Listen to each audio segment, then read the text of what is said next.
Hey plant fam, welcome back to The Sprout.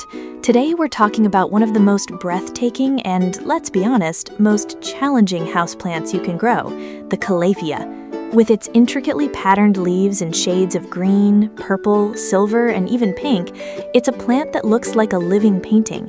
It's no wonder that Calatheas are among the most popular and desirable houseplants in the world. But here's the thing. Calatheas have a reputation for being incredibly fussy. They're often called the drama queens of the houseplant world, and for good reason. They seem to develop brown, crispy edges, curl their leaves, or simply give up if you look at them the wrong way. Many people buy a Calathea, bring it home, and watch it slowly decline, thinking they're terrible plant parents. The truth is, Calatheas are not impossible to grow. They just have non-negotiable needs. They come from the tropical rainforests of South America, where they live on the forest floor beneath a canopy of trees. They're used to high humidity, warm temperatures, consistent moisture, and filtered light. If you can recreate these conditions, your Calathea will not just survive, it will thrive and reward you with the most spectacular, vivid foliage you can imagine. In this video, I'll teach you everything you need to know: the different types of Calatheas, how to give them the perfect light, water, humidity, and soil, how to fertilize them, how to propagate them, and how to fix the most common problems, including those dreaded crispy edges. Before we dive in, if you're new here, hit that subscribe button. We put out new plant care videos every week, and I don't want you to miss the next one. Also, drop a comment below. Do you have a Calathea? What's your biggest challenge with it? I'd love to hear about it. Now, let's get into it. First, let's talk about what makes Calatheas so special.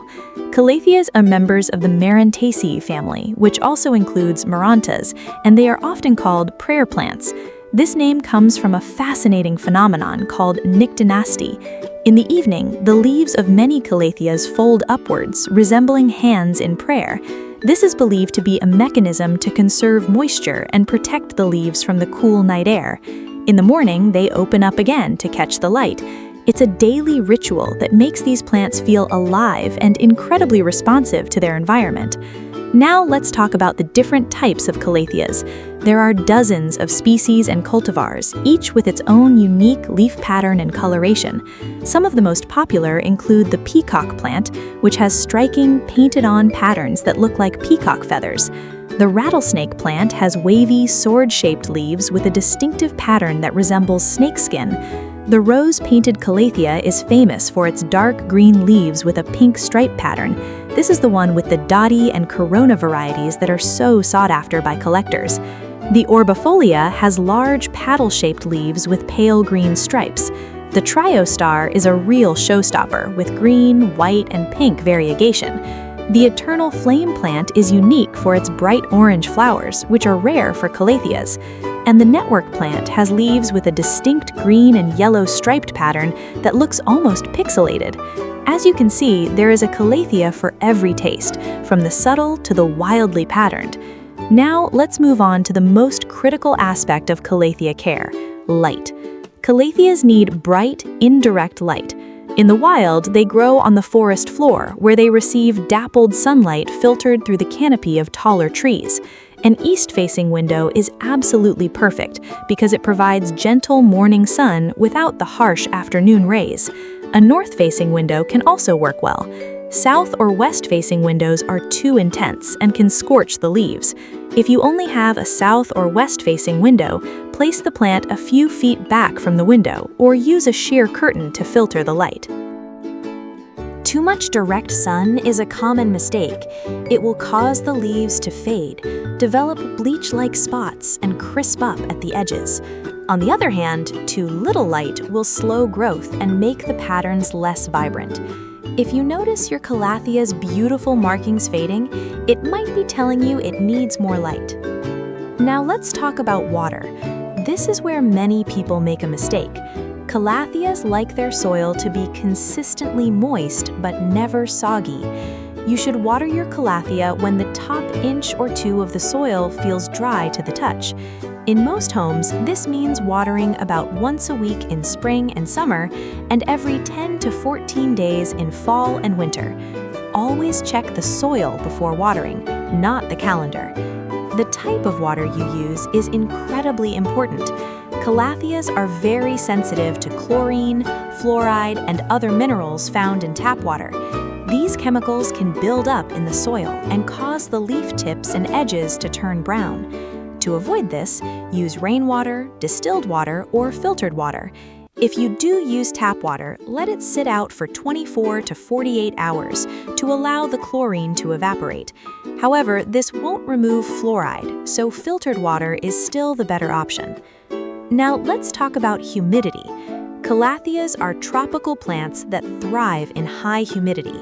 They need humidity levels above 50% to be healthy, with 60 to 80% being ideal.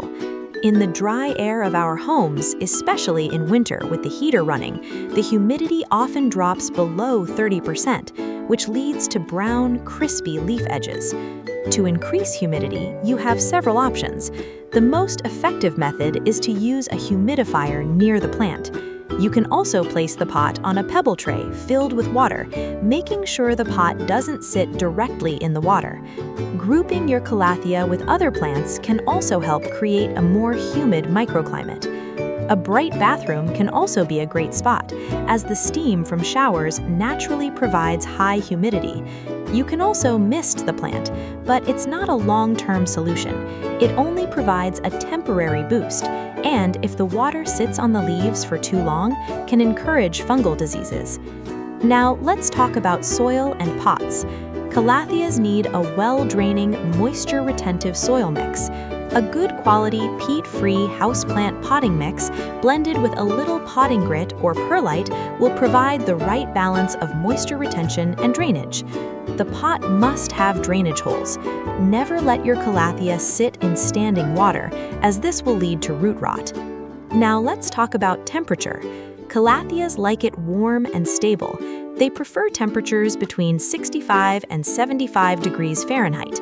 They can handle a bit cooler, but they should not be exposed to temperatures below 60 degrees Fahrenheit. They also hate sudden temperature changes and cold drafts. If you're comfortable, your Calathea probably is too. Now let's talk about fertilizing. Calatheas are not heavy feeders. During the spring and summer growing season, you can feed them once a month with a balanced, water-soluble houseplant fertilizer diluted to half strength. Do not fertilize in the fall and winter when growth slows down.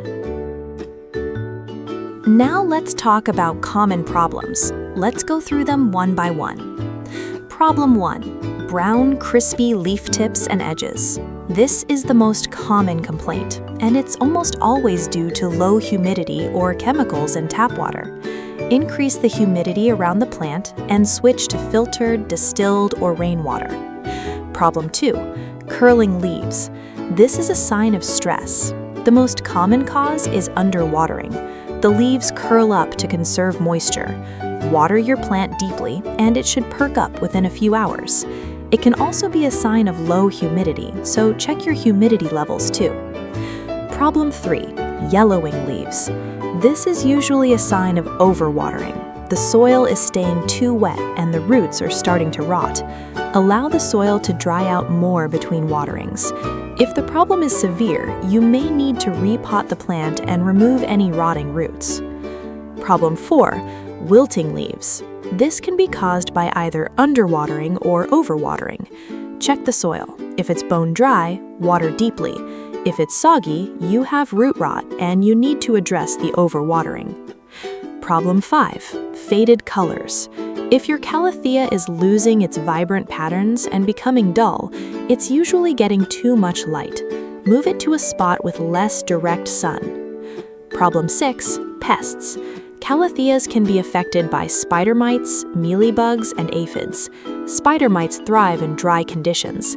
Increase humidity and use insecticidal soap or neem oil to treat them. Mealybugs look like white, fluffy cotton. Remove them with a cotton swab dipped in rubbing alcohol. Problem 7. Root rot. This is a fungal disease caused by overwatering. The roots turn brown and mushy, and they can't absorb water or nutrients. The plant will wilt and the leaves will turn yellow. If caught early, you can repot the plant, cutting away the rotten roots and place it in fresh, dry soil. Here's where you come in. Drop a comment below. what's your biggest challenge with Calatheas? Do you have a dottie or a triostar? I'd love to know. Now let's talk about propagation. The easiest way to propagate a Calathea is by division. When you repot a mature plant in spring, you'll see that the clump of roots can be divided into 2 or more sections, each with its own set of leaves and roots. Gently separate them and pot each section into its own container with fresh soil. Keep the new divisions in a warm, humid spot until they're established. Now let's talk about repotting.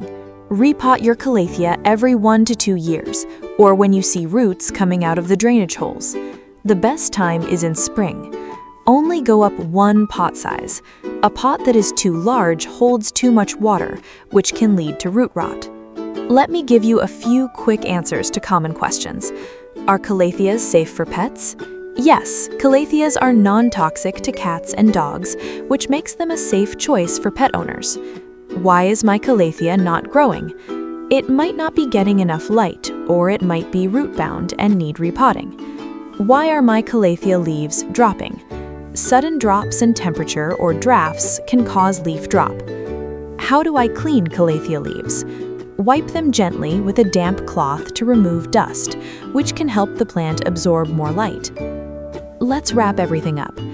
Calatheas are some of the most beautiful and rewarding plants you can own. Give them bright, indirect light, keep their soil consistently moist with filtered water, provide high humidity with a humidifier or pebble tray, keep them warm and away from drafts, and fertilize them sparingly in spring and summer. Here's the most important thing to remember. Calatheas are not difficult, they are just specific. They come from a very particular environment, and they need that environment to be replicated in your home. The biggest mistakes are using tap water, letting the soil dry out, and forgetting about humidity. If you can get these 3 things right, water, moisture, and humidity, your Calathea will reward you with the most incredible living artwork. Before you go, hit that subscribe button if you haven't already, and leave me a comment.